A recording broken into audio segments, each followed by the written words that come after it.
Delivery giant FedEx अपने airplanes पर एक बार फिर से एंटी मिसाइल सिस्टम लगाना चाहता है। इससे पहले अर्ली 2000 में फेडेक्स अपने 10 कार्गो प्लेन्स को यूएस एयर स्पेस में ऑपरेट करता था, जिन पर लेजर एंटी मिसाइल सिस्टम लगे थे। लेकिन ये लेजर सिस्टम पहले लगाए गए और फिर क्यों हटा दिए गए, और एक ट्रांसपोर्ट कंपनी को अपने कार्गो प्लेन्स पर मिलिट्री ग्रेड इक्विपमेंट्स लगाने की जरूरत ही क्यों है? नाज़िन, 2003 में एक ऐसा वाकया हुआ जिसने इंटरनेशनल मीडिया की अटेंशन घेर ली। डीएसएल कार्गो की एक प्लेन ने इराक के कैपिटल बगदाद से अभी टेक ऑफ ही किया था कि जमीन से एक मिसाइल आया और प्लेन के लेफ्ट विंग पर आ लगा। इस मिसाइल ने प्लेन की विंग को डैमेज तो किया, लेकिन खुशकिस्मती थी कि वो बॉडी से अलग नहीं हुआ और पायलट ने फौरन प्लेन को वापस लैंड करवाकर अपने साथ 2 क्रू मेंबर्स की भी जान बचा ली। इस किस्म के हमले में जो हथियार इस्तेमाल किया जाता है उसको अमूमन मैन पैड्स कहते हैं। ये पोर्टेबल वेपन ना ही इतना महंगा होता है और ना ही इसको ऑपरेट करने के लिए ज्यादा ट्रेनिंग की जरूरत होती है। सिर्फ 1.5 मीटर तक लंबा और 17 केजी वजनी ये वेपन आसानी से कोई भी अपने कंधे पर उठा सकता है। ये 10 किलोमीटर दूर उड़ने वाले जहाज को आसानी से अपना टारगेट बना सकता है और 6 किलोमीटर तक ये प्लेन को फॉलो भी कर सकता है। यही वजह है कि मैन पैड्स टेररिस्ट ग्रुप्स का फेवरेट एंटी एयरक्राफ्ट मिसाइल है। मैन पैड्स की ब्लैक मार्केट में खरीदो फरोख्त इतनी कॉमन हो गई कि एक वक्त आया जब ये एक सीरियस मसला बन चुका था। 1975 से लेकर अब तक 60 से भी ज्यादा सिविलियन एयरक्राफ्ट्स को इस वेपन के जरिए टारगेट किया जा चुका है, जिसमें 1000 से भी ज्यादा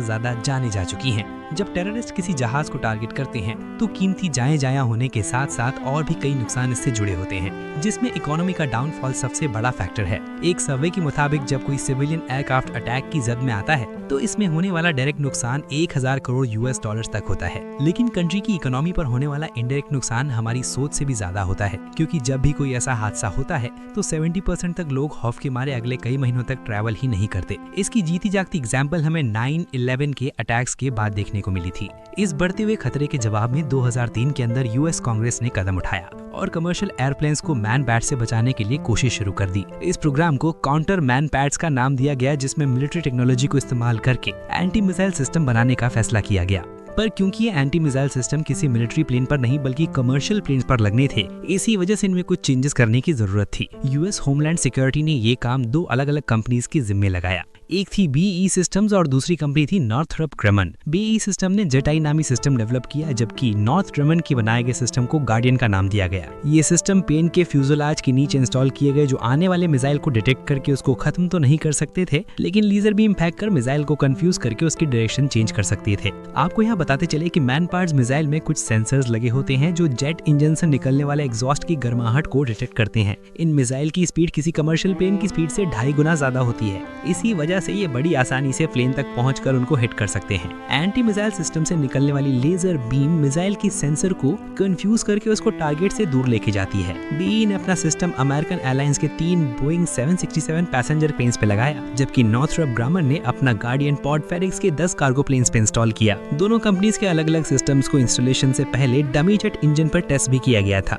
इस काम के लिए काफी ऊंचाई पर पहाड़ों के बीच वायर्स लगाई गई, जिन पर डमी प्लेन्स को अटैच किया गया। इस प्लेन पर एंटी मिसाइल सिस्टम और जेट इंजन भी लगाया गया, जो कमर्शियल एयरलाइंस जितनी हीट निकालता था। 1 नहीं 2 नहीं बल्कि कई मर्तबा टेस्ट मिसाइल फायर करने के बाद ये देखा गया कि दोनों कंपनीज की तरफ से बनाया जाने वाला एंटी मिसाइल सिस्टम कामयाबी से मिसाइल को अपने से दूर कर रहा है। लेकिन उसके बावजूद भी 2008 में जिन प्लेन्स पर ये सिस्टम्स इंस्टॉल किए गए थे उनको वापस निकाल दिया गया, और उसकी सबसे बड़ी वजह थी इन पर होने वाला खर्चा और एक्सपोर्ट कॉम्प्लिकेशंस। इस एक एंटी मिसाइल सिस्टम की कीमत 1 लाख यूएस डॉलर्स थी। पैसेंजर एयरलाइंस जो कंपटीशन की वजह से वैसे ही बड़ी मुश्किल से प्रॉफिट जनरेट कर पाती थी, उनके लिए ये एक्स्ट्रा कॉस्ट सर का दर्द बन चुकी थी। इसके अलावा इस सिस्टम की रेगुलर मेंटेनेंस एयरलाइन ऑपरेशन को डिस्टर्ब कर रही थी। कई मर्तबा तो अमेरिकन एयरलाइंस के उन तीनों जहाजों को बगैर एंटी मिसाइल सिस्टम एक्टिवेट किए ही जाने दिया जाता था। और तीसरी सबसे बड़ी मुश्किल थी टेक्नोलॉजी एक्सपोर्ट। अब क्योंकि टेक्नोलॉजी अमेरिकन मिलिट्री की थी और जहाज जब ये सिस्टम लेके कंट्री से बाहर जाएंगे तो इस बात के काफी चांसेस हैं कि ये टेक्नोलॉजी लीक हो जाएगी। इसी वजह से एयरलाइंस को पाबंद किया गया कि वो अगर एंटी मिसाइल सिस्टम लगवाएं तो उनको एक्सपोर्ट लाइसेंस का खर्चा भी बर्दाश्त करना होगा। ये सोल्यूशन किसी भी तरह से लॉजिकल नहीं था, क्योंकि ये प्रैक्टिस अमेरिकन एयरलाइंस के लिए तो लाजमी की जा सकती थी, लेकिन दूसरी कंट्रीज की एयरलाइंस ये सिस्टम ना लगवा कर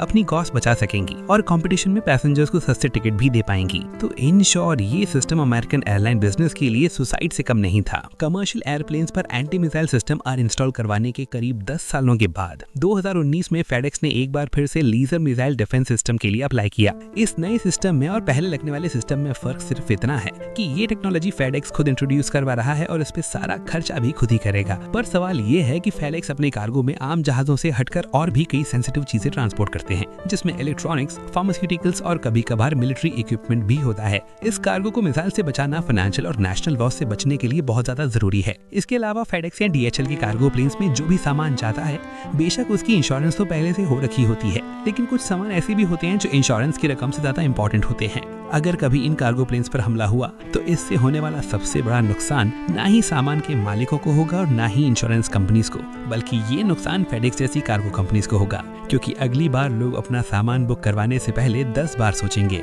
और सबसे आखिर में हमें ये बात भी जान लेना बहुत जरूरी है कि Congo, Yemen, Somalia, Syria, Nigeria और इराक जैसी कंट्रीज में बेशक ही पैसेंजर प्लेन्स बहुत कम जाते हों, लेकिन लाइक और शेयर करेंगे। आप लोगों के प्यार भरे कमेंट्स का बेहद शुक्रिया। मिलते हैं अगली शानदार वीडियो में।